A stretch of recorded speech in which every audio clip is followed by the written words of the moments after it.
Thank you for joining us for All Things Real Estate. Now here are your hosts, Brad Avergon and Gary Kelly.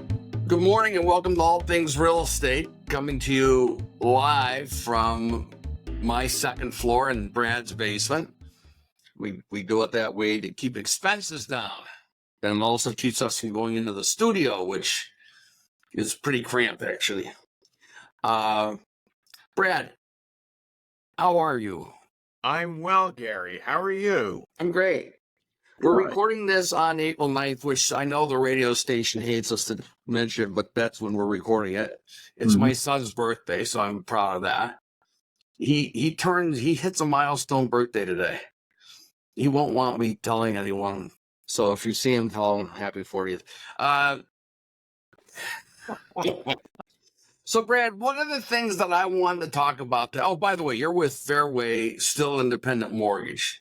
Still Independent Mortgage for Brad Avergon with Fairway Independent Mortgage. And Gary, who are you with? I'm with Castanetti Realty Group. There you go. Love it. So one of the things that I wanted to do a rant on, and those of you that follow me pretty regularly know, I write an article in the Community Advocate that then goes into being this show. And Brad reviews the article before it's published, etc. So it's not like he's seeing it for the first time. But the question that I have is, when's it time to sell a vacant house? And I want to give three specific examples. We're aware and have been asked to look at a ranch that is in a Metro West town that was the mother's house. And the mother has passed away, no longer needs it. Passed away a couple of years ago. And the home's been vacant since. What do you do with it? And in this particular case, the owner wants to sell it, wants to maximize the sale, but also at that point wants to do all kinds of renovations. At least it's my view that doing all those renovations take it out of reach for many buyers. It's an ideal first-time buyer house. The other thing that I would share, and it's a personal share, is that it is going into my parents' house back in 1960. It is absolutely preserved. They've got the new tone radio that goes through the house, every room. That thing still works. You know, all these years later, I'm going to say you can't kill it. You can kill them, but phenomenal that the thing still works. We then go and we're asked to look at a woman that's got 6 homes, 2-3 families on one lot out in Worcester. And we're going through the building. Actually, there were 2 buildings. We went through one. And the building we went through, it was fine. Only she was painting it.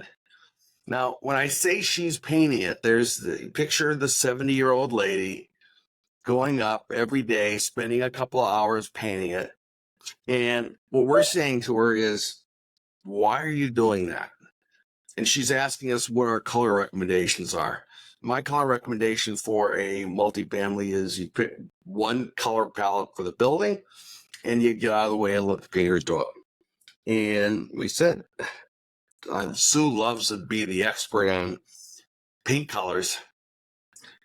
95% of the time she uses Revere Pewter and Dove White, both Benjamin Moore colors.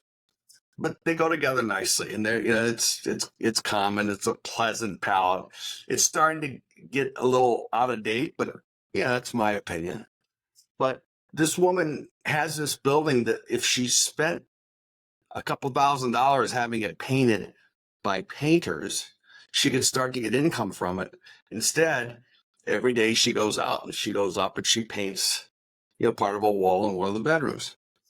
And then the last one is a place that's on Golden Pond.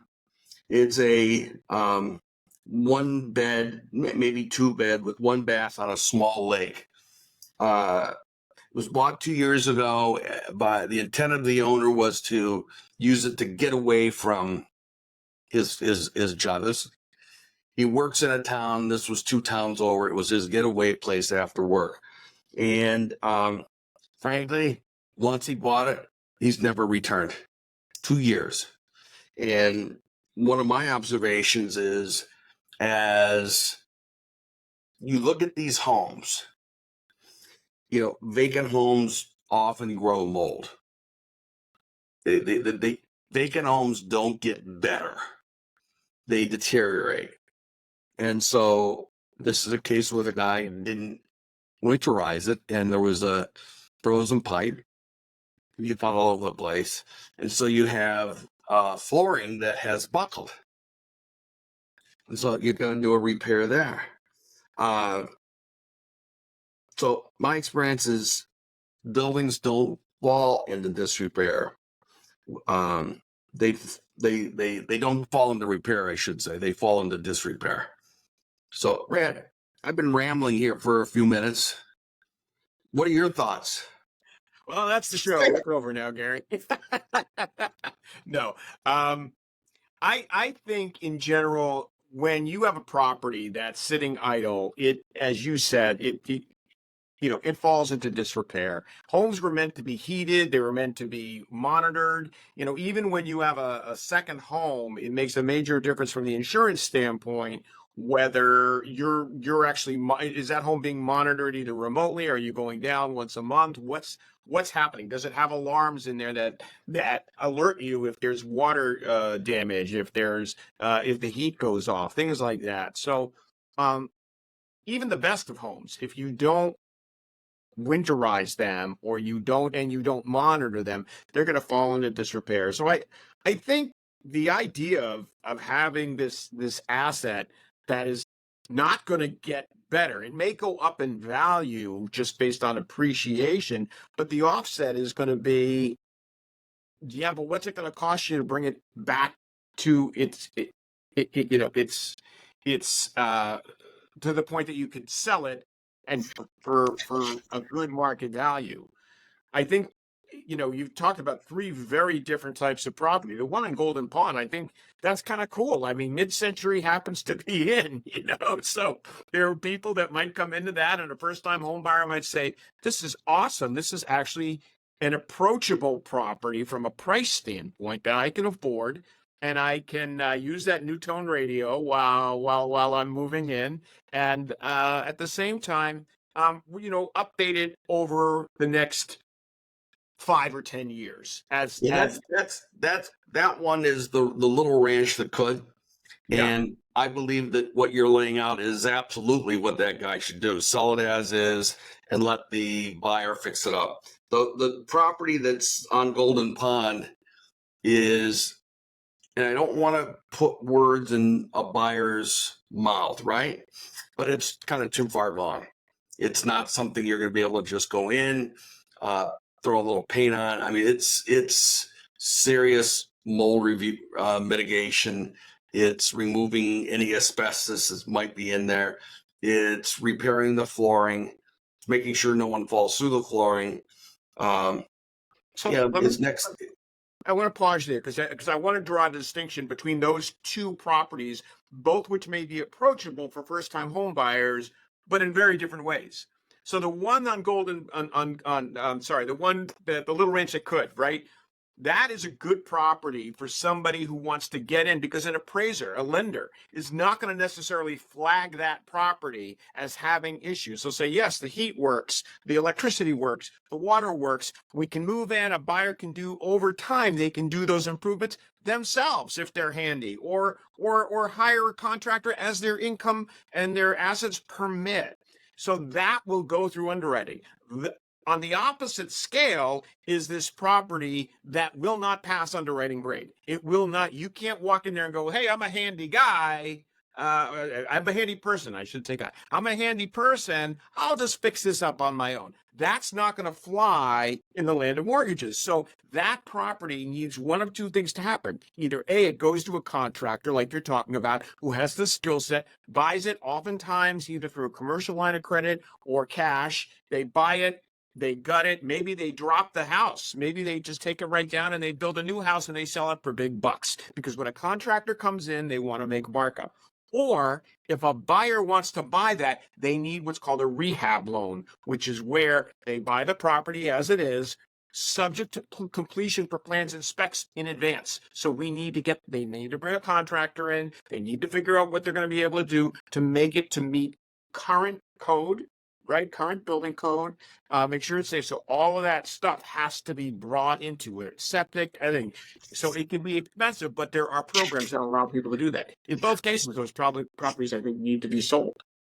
Well, I agree with the being sold. One of the things I wanted to highlight on the rehab mortgage is the place has to appraise for the approved value. The approved value. Right.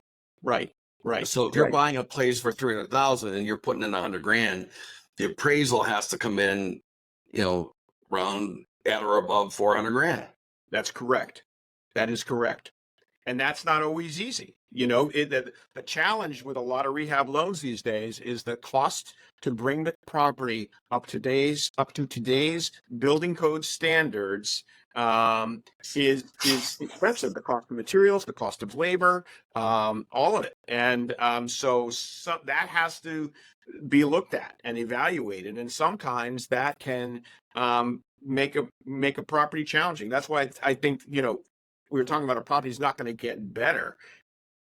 The sooner that person sells that property, the better off they are.